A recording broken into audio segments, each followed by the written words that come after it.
Glória a Deus, irmãos. Vamos trazer aqui a palavra de Deus, ouvir o que Deus tem para nós, através da carta de Paulo aos Colossenses, capítulo 3, versículos 1 ao 4.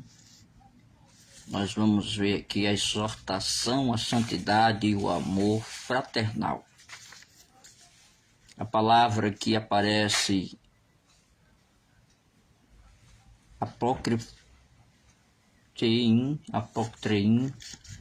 e apócrifoi, que fala de livros escondidos e que fala a respeito de que nossa vida está escondida em Deus.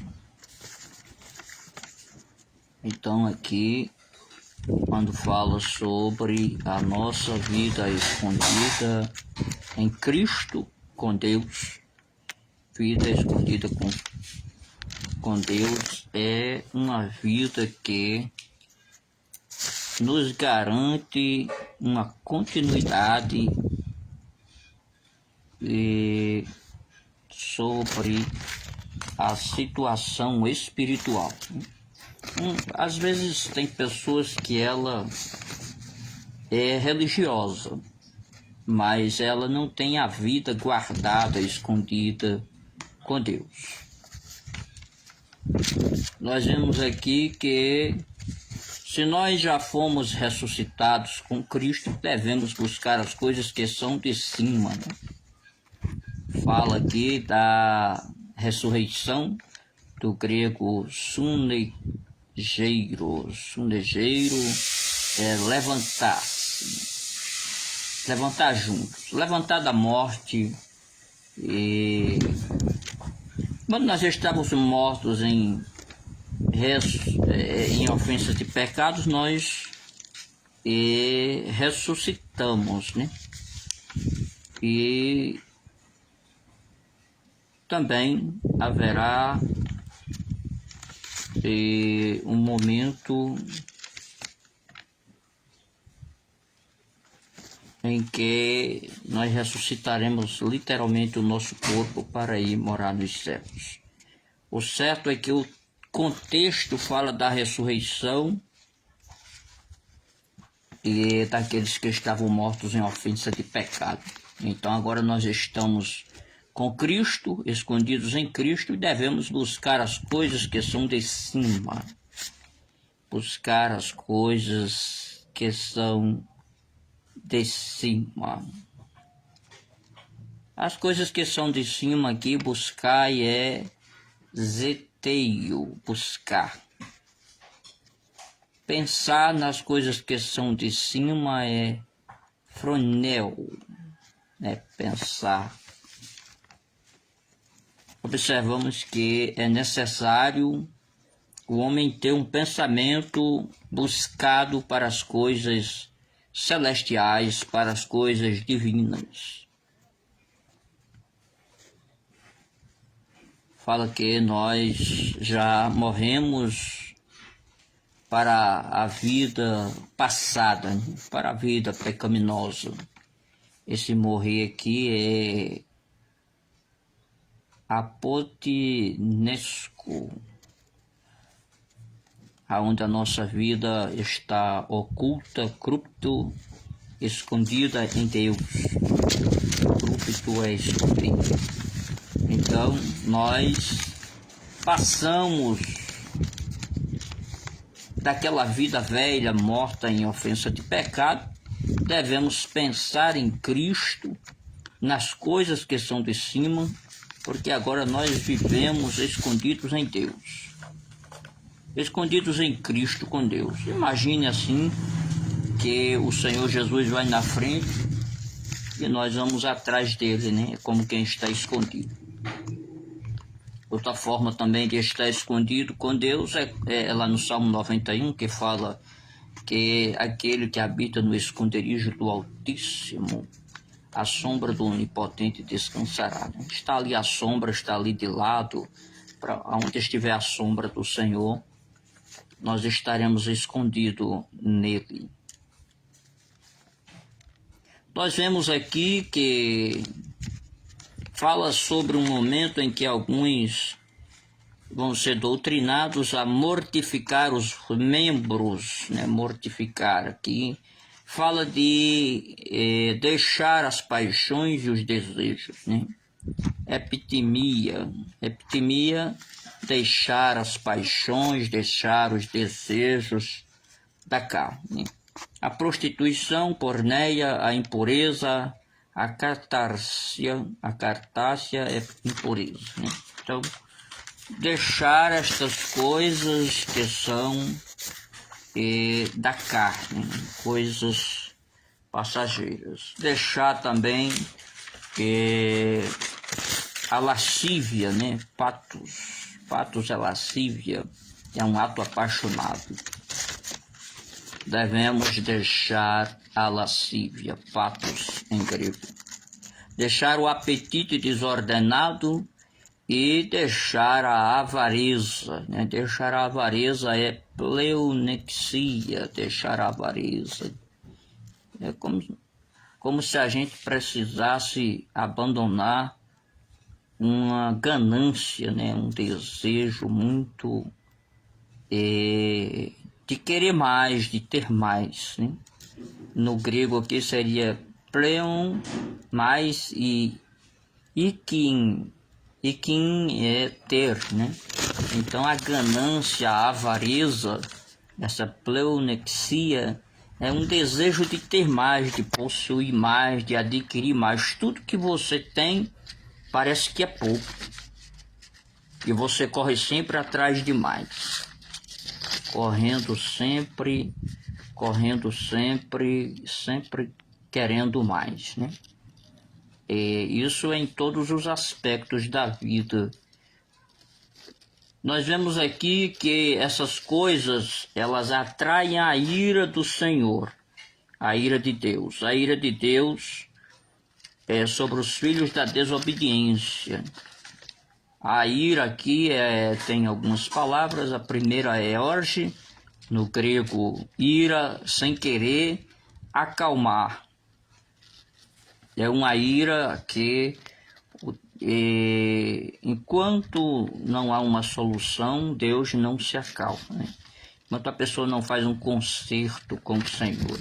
E existem alguns tipos de momento em que Deus se ira tanto que chega nem a perdoar algumas situações, né? Mas tem que ser estudado o caso bem direitinho. Outro tipo de ira é timos, é uma ira passageira, né? Até mesmo a Bíblia diz, irai-vos e não pequeis. A ira também diz a Bíblia, dura um momento. Então essa é a ira timos, né? A ira orge é uma ira furiosa, grave, que não se quer acalmar. E aí fala sobre atrai. Essa ira que Deus não quer se acalmar é uma ira que vem através da maldade, né? Kákia, através da lascívia. A pessoa que desordenadamente vive e não quer se consertar. A ira, a cólera, deixar a sua malícia. A malícia é kákia, né? Deixar a maledicência, deixar as palavras torpes da sua boca, né? Abandonar essas coisas. Então devemos procurar entender que a maledicência, a kákia, traz a ira de Deus, né? Essas coisas geralmente elas são praticadas pelos filhos da desobediência, né? Apetia, desobediência, obstinação. Uma pessoa obstinada é uma pessoa que quer fazer, faz e não aceita o conserto do erro, né? Toda maldade que pratica, continua praticando. A Bíblia nos mostra aqui, no versículo 8, dizendo que nós devemos despojar destas coisas, né? Despojar aqui é apotetei-me, é afastar-se. Despojar do velho homem com as suas práticas. Despojai-vos, apotetei-me. E devemos ver aqui sobre o momento em que devemos nos despojar da ira, da indignação. Indignação é tumos, da maledicência, blasfêmia, né? Blasfêmia, murmurações, difamações. E tem aqui também aparece mentiras, né? Pseudomai. Devemos nos dispor destas coisas. Pseudomai aqui é o grego que fala sobre mentiras. A Bíblia mostra lá em João que o pai da mentira é o diabo. Quem disse foi Jesus Cristo, que o diabo é o pai da mentira, né? Então nós temos que deixar essa coisa horrenda que é a mentira, que é a filha do diabo. A Bíblia diz que despistes do velho homem com seus feitos, né? Despir aqui é apecdomai, né? Velho homem. Velho aqui é palágios, né? E nós vemos que o velho homem não pode mais existir em nós, né? Vestistes ou revestistes do novo homem, né? Entuneos. Um novo homem, um homem cheio de qualidades, né? Esse neos aqui é novo em qualidade. E nós devemos entender que o Senhor nos deu este revestimento, esta capacidade. O primeiro momento de revestir-se de novos trajes é como está lá no Apocalipse, né? Vestes brancas, compre linho fino, e para ter as vestes brancas lavadas no cordeiro. E esse endu aqui é se afundar em roupas, né? Vestir roupas brancas para que possa estar aonde o Senhor quer que nós estejamos, que é nas botas do cordeiro, né? Se tiver com a veste suja, se tiver com a veste de outra cor, não participa das botas do cordeiro, né? Vestes brancas representam pureza, justiça, santidade. E nós vemos, irmãos, que é necessário nos revestirmos. Se a primeira veste for a que nós vemos de santidade, nós teremos o Espírito Santo, que é revestidos. Então, cumpre-se aqui literalmente esse versículo 10 como não só vestidos, mas também revestidos, né? Louvado seja Deus. O Espírito Santo é um revestimento. No versículo 12, aparece aqui benignidade. Benignidade, essa parte aqui é crestotes, né? Aparece também agora dizendo que nós devemos ter estas características aqui, uma sequência de coisas, né? Benignidade, crestotes, santos, ágios, amados, agapão, agapau, não é agapão, é agapau, consertando aqui, amados é agapau, misericórdias, oiquitermos, né? Misericórdia, oiquitermos quer dizer compaixão, afetos, né? Afetos de misericórdia, afetos aqui esplagues, não, humildade, tapei-nos frosune, tá, essa palavra grega aqui, tapei-nos frosune, fala de humildade. mesmo que você tenha essa palavra tapeinos, frosune, mesmo que você tenha uma opinião, mas aceitar a pessoa dar a opinião dela também e não impor a sua opinião como uma decisão. Fala também sobre mansidão aqui, prautes, mansidão. Isso é importante no reino de Deus, nós termos mansidão. Se nós não tivermos esse controle, essa vida assim digna, a mansidão nos qualifica. Uma pessoa mansa, ela é muito mais fácil de encontrar um lugar para estar na sociedade, na igreja, no trabalho, do que uma pessoa que não tenha mansidão. A longanimidade, né, o grego macrotomia, né, a longanimidade, macrotomia, a longanimidade é paciência, né? Devemos aprender a ser pacientes uns com os outros. Até quando o irmão é mais fraco, quando o irmão tem dificuldade de caminhar, às vezes o irmão cai, vem para a igreja, pede perdão. E nós precisamos ter paciência de ensiná-lo, de ajudá-lo, de dar uma palavra, de orientá-lo, de alguma maneira ajudar a sua fé e assim ele continuar a jornada. Então devemos ter aqui essa macrotomia, paciência com os irmãos. E até mesmo em outros assuntos devemos aprender a ser pacientes. A palavra de Deus nos ensina lá no livro dos Salmos: esperei com paciência no Senhor.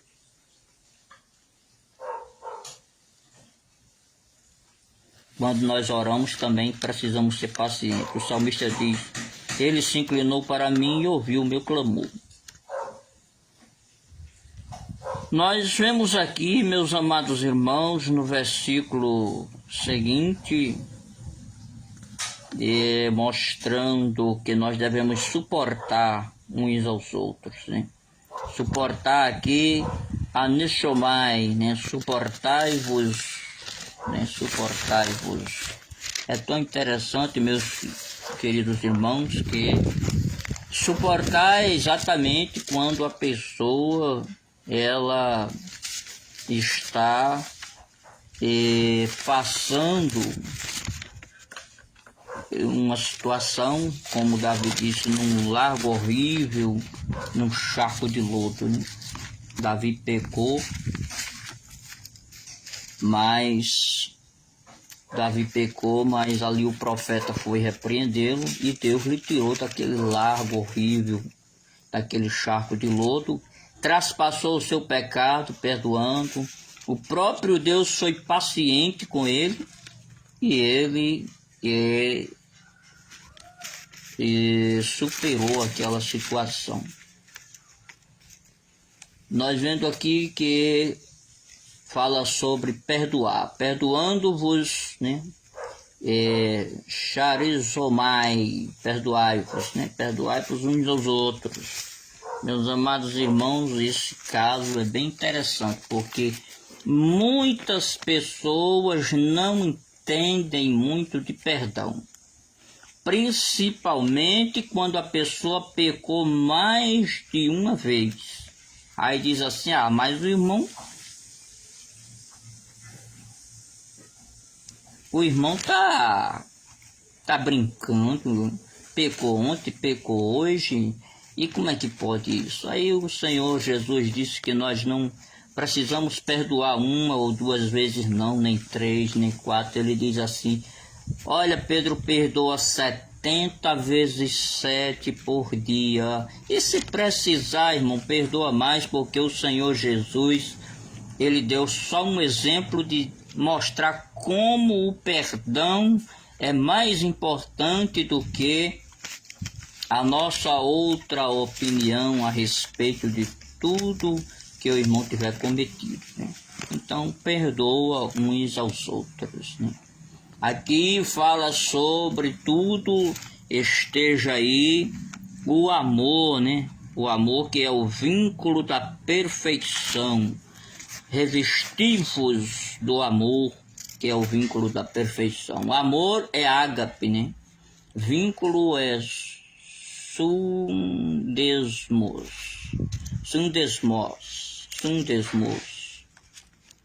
Ágape, sundesmos, teleiotes.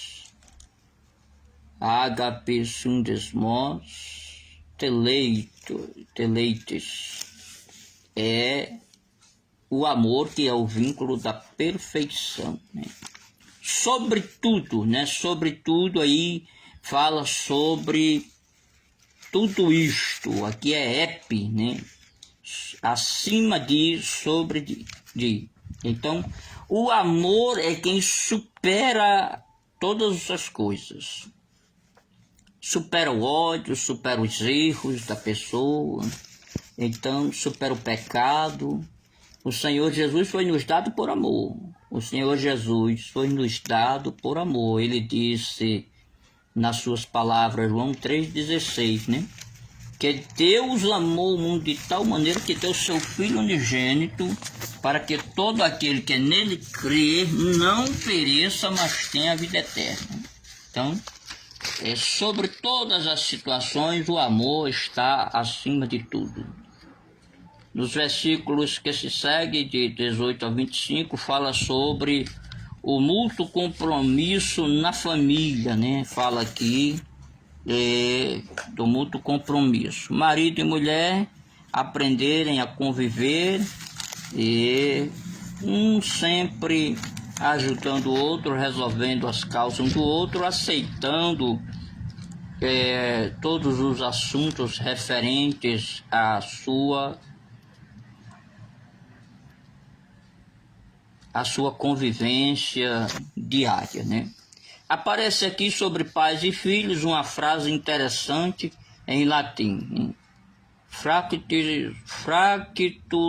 sonimus vestis juventudes, né? O espírito quebrantado é a praga da juventude.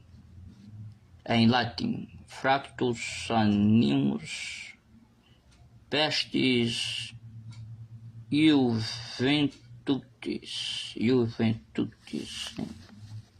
juventudes. Essa frase, o latim, mostra que quando o pai vê o filho errado, ele dá uma palavra,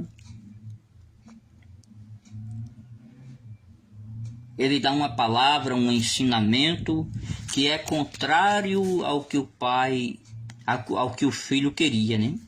O filho queria ouvir o pai zangado com ele, gritar, como dizem, estourar, mas o pai vai com um espírito quebrantado, com uma palavra amorosa, ensinar a consertar os erros, de maneira que não cause nem escândalo e nem perca o amor do seu filho, né? Aonde fala que fractus animus pestis juventudes. Um pai amoroso, cheio de um espírito quebrantado, palavras que vão consertar,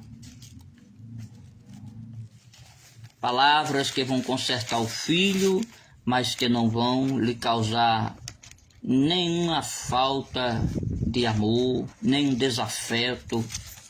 Às vezes nós sabemos que os jovens erram em algumas coisas e mesmo assim não podemos espancá-los, temos que orientá-los, conversar, ensinar o conserto, ensinar o perdão, suportar os seus erros, dando a ele a chance de consertar com Deus, e assim nós resgatarmos ele para ir morar nos céus e ter uma família feliz, uma família unida, em nome do Senhor Jesus. Aparece aqui uma palavra sobre os cervicais, sobre aqueles que trabalham para os seus senhores. É o grego oftalmodoliais. Oftalmodoliais. É uma palavra bem interessante. Oftalmodoliais, que fala sobre vigilância, né? Sobre vigilância. Está debaixo de olhares, os serviços estão sendo olhados e alguém tem que fazer, né? Mas Paulo mostra que o homem que trabalha, ele não deve ser apenas controlado por alguém, mas fazer por amor. Trabalhar, amar a profissão, amar os seus patrões, fazer como quem faz para Deus. E assim, estas palavras simples são para que nós possamos, nesse contexto, aprender humildemente a palavra do Senhor. Que Deus abençoe a todos em nome de Jesus.